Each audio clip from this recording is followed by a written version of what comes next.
Death penalty లేదా మరణశిక్షని ఇండియాలో ఏ సందర్భాల్లో విధించవచ్చు? దీనికి ఏమైనా డాక్ట్రిన్ ఉందా, గైడ్లైన్స్ ఉన్నాయా, ఫ్రేమ్వర్క్ ఉందా, దీని గురించి సుప్రీంకోర్టు ఏం చెప్పింది అనే అంశాలని ఈరోజు మనం బర్నింగ్ ఇష్యూ ఆఫ్ ద డేలో భాగంగా చూద్దాం. Supreme court rarest of the rare కేసెస్లో మాత్రమే మరణశిక్షను విధించాలి అని rarest of the rare doctrine ఇవ్వడం జరిగింది. దీని యొక్క హిస్టరీలోకి వెళ్ళే ముందు రీసెంట్గా వచ్చిన 2 జడ్జిమెంట్స్ మనం పరిశీలిద్దాం. జనవరి 22, 2025 నాడు 2 కాంట్రాస్టింగ్ జడ్జిమెంట్స్ వచ్చాయి 2 డిఫరెంట్ మర్డర్ కేసెస్లో. మొదటిది కోల్కతాలో వైద్యురాలు పైన జరిగిన rape and murder case. RG Kar medical hospital and కాలేజ్లో పీజీ సెకండ్ ఇయర్ చదువుతున్న ఒక డాక్టర్ని రేప్ చేసి మర్డర్ చేశారు. ఈ కేసులో రీసెంట్గా తీర్పు వచ్చింది. అందులో ఆ నిందితుడు ఎవరైతే ఉన్నారో అతనికి మరణశిక్ష విధించలేదు, అతనికి లైఫ్ ఇంప్రిజన్మెంట్ విధించారు. సో ఆ పర్టికులర్ కోర్ట్ అనేది ఇది rarest of the rare case కింద క్వాలిఫై అవ్వదు అని చెప్పి, ఆ డాక్టరీన్ దీనికి అప్లై అవ్వదు అని చెప్పి అతనికి లైఫ్ ఇంప్రిజన్మెంట్ విధించడం అనేది జరిగింది. అదే సందర్భంలో అదే రోజు ఇంకో తీర్పు కూడా వచ్చింది. షారెన్ మర్డర్ కేస్ కేరళ 2022లో షారెన్ రాజ్ అనే అబ్బాయిని తన గర్ల్ ఫ్రెండ్ తనకిచ్చిన జ్యూస్లో పాయిజన్ కలిపి అతన్ని చంపేసింది. సో ఇద్దరు కొన్నాళ్ళు రిలేషన్లో ఉన్న తర్వాత ఈ అమ్మాయికి ఒక మంచి మిలిటరీ సంబంధం సెట్ అయితే ఇతన్ని వదిలించుకుందాం అని చెప్పేసి తనకిచ్చిన ఆయుర్వేదిక్ జ్యూస్ అని చెప్పి ఇచ్చి దాంట్లో పాయిజన్ కలిపేసి అతన్ని చంపేసింది. సో ఈ పర్టికులర్ కేసులో అక్కడి సెషన్స్ కోర్టు ఆ అమ్మాయికి మరణశిక్ష విధించింది. ఇది రేరెస్ట్ ఆఫ్ ద రేర్ డాక్ట్రిన్కి అప్లై అవుతుందని చెప్పి ఈ పర్టికులర్ కేసులో తనకి మరణశిక్ష విధించడం అనేది జరిగింది. ఒకే రోజు 2 మర్డర్ కేసెస్లో 2 విభిన్నమైన తీర్పులు వచ్చాయి. ఒక దాంట్లో rarest of the rare doctrine apply అవుతుందని, ఇంకో దాంట్లో rarest of the rare doctrine apply అవ్వదని ఈ సెషన్స్ కోర్ట్స్ డిసైడ్ అవ్వడం అనేది జరిగింది. సో అందుకే ఒక దాంట్లో మరణశిక్ష విధించారు, ఇంకో దాంట్లో విధించలేదు, లైఫ్ ఇంప్రిజన్మెంటే విధించడం అనేది జరిగింది. అయితే ఈ rarest of the rare doctrine ఎప్పుడు వచ్చింది, దీని కథ ఏంటి, సుప్రీంకోర్టు ఎటువంటి క్రైటీరియా ఫిక్స్ చేసింది అనే విషయాలు ఇప్పుడు చూద్దాం. ఇది మనం తెలుసుకోవాలంటే 1970స్లోకి వెళ్ళాలి.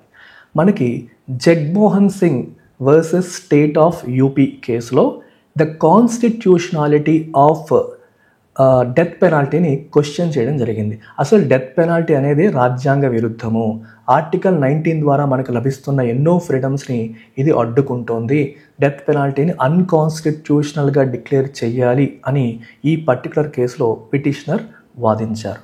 అయితే సుప్రీంకోర్టు ఈ కేసులో డెత్ పెనాల్టీ కాన్స్టిట్యూషనలే, అది రాజ్యాంగబద్ధమే, అది రాజ్యాంగ విరుద్ధం కాదు అని డిక్లేర్ చేయడం అనేది జరిగింది. తర్వాత 1980స్లో మనకి Bachan Singh versus state of Punjab కేసులో supreme court rarest of the rare డాక్ట్రిన్ని ఎస్టాబ్లిష్ చేసింది. అంటే ఏం చెప్పింది, మరణశిక్ష అనేది ఆషామాషిగా ఎప్పుడు పడితే అప్పుడు విధించకూడదు, రేరెస్ట్ ఆఫ్ ద రేర్ కేసెస్లో మాత్రమే దాన్ని విధించాలి అని మొట్టమొదటిసారి this rarest of the rare డాక్ట్రిన్ని ఎస్టాబ్లిష్ చేయడం జరిగింది. అయితే సుప్రీంకోర్టు రేరెస్ట్ ఆఫ్ ద రేర్ని డిఫైన్ చేయలేదు. అంటే ఎటువంటి సందర్భాన్ని మనం రేరెస్ట్ ఆఫ్ ద రేర్ కింద పరిగణించాలి అని సుప్రీంకోర్టు ఈ కేసులో డిఫైన్ చేయలేదు. తరువాత Machhi Singh versus state of Punjab కేసులో supreme court rarest of the rare డాక్ట్రిన్ని ప్రాపర్గా డిఫైన్ చేసింది. ఈ కేసులో భాగంగా ఒక క్రైటీరియాని ఎస్టాబ్లిష్ చేసింది. 5 కేటగిరీస్ని డిఫైన్ చేసి ఈ కేటగిరీస్లో ఈ సినారియోస్లో ఆ మర్డర్ అనేది జరిగితే అప్పుడు దాన్ని రేరెస్ట్ ఆఫ్ ద రేర్ కింద పరిగణించాలి అని సుప్రీంకోర్టు చెప్పడం జరిగింది. ఏంటా 5 కేటగిరీస్? ఒకటి మేనర్ ఆఫ్ క్రైమ్, అంటే ఏ మేనర్లో ఈ క్రైమ్ జరిగింది, అంటే ఎంత బ్రూటల్గా ఎంత క్రూరంగా జరిగింది అనే దాన్ని పరిగణించాలి. రెండవది మోటివ్, అంటే మర్డర్ చేసిన వాడి మోటివ్ ఏంటి, ఏ ఉద్దేశంతో చేశాడు, అంటే తనకేదో అన్యాయం అయ్యి తను చేశాడు అంటే అది అంత పెద్ద కేసుగా పరిగణించరు, రేరెస్ట్ ఆఫ్ ద రేర్ కింద పరిగణించరు. కానీ మోరల్ డిప్రేవిటీ, అంటే మోరల్గా కంప్లీట్గా కరప్ట్ అయిపోయాడు, కనీసం మానవత్వం అనేది లేదు, అలా లేకుండా మర్డర్ చేశాడు అనిపిస్తే దాన్ని రేరెస్ట్ ఆఫ్ ద రేర్ కింద పరిగణించవచ్చు. మూడవది వచ్చేసి సొసైటల్ ఇంపాక్ట్, అతను చేసిన ఈ మర్డర్ వల్ల సొసైటీ పైన ఎటువంటి ఇంపాక్ట్ ఉంటుంది. ఫర్ ఎగ్జాంపుల్, ఒక మైనారిటీ వాళ్ళని కానీ లేకపోతే వల్నరబుల్ పాపులేషన్ పైన మర్డర్ చేస్తే అది వాళ్ళ సైకిని దెబ్బతీయొచ్చు. అంటే మనకి ఇక్కడ సేఫ్టీ లేదు, భద్రత లేదు అన్న భావాన్ని రప్పించవచ్చు. మతాల మధ్య, కులాల మధ్య గొడవలకు కూడా దారి తీయొచ్చు. అలాంటి సందర్భాన్ని మనం సొసైటల్ ఇంపాక్ట్ కేటగిరీలో తీసుకుంటాం.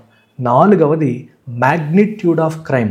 అంటే ఈ మర్డర్ అనేది like mass killings, mass murders, huge impact create చేసేలాగా ఏమన్నా ఉన్నా దాన్ని కూడా రేరెస్ట్ ఆఫ్ ద రేర్ కింద పరిగణించవచ్చు అని చెప్పింది.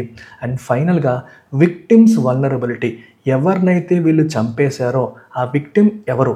చిన్నపిల్లల, ఉమెనా, లేదా పెద్దవాళ్ళ, లేదా ఇన్ఫర్మిటీ అంటే అంత స్ట్రాంగ్గా లేకుండా వీక్నెస్తో, జబ్బుతో బాధపడుతున్న వాళ్ళ, అలాంటి వాళ్ళు వల్నరబుల్ పీపుల్.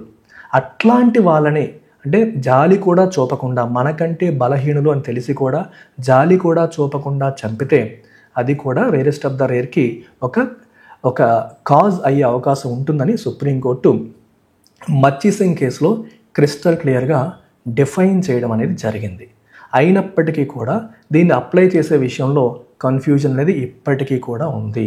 ఇప్పుడు మనం ఇందాక మాట్లాడుకున్నట్టు కోల్కతాలో జరిగింది మరియు కేరళలో జరిగింది. కేరళలో తన బాయ్ ఫ్రెండ్ని పాయిజన్ ఇచ్చి ఒక అమ్మాయి చంపేసింది.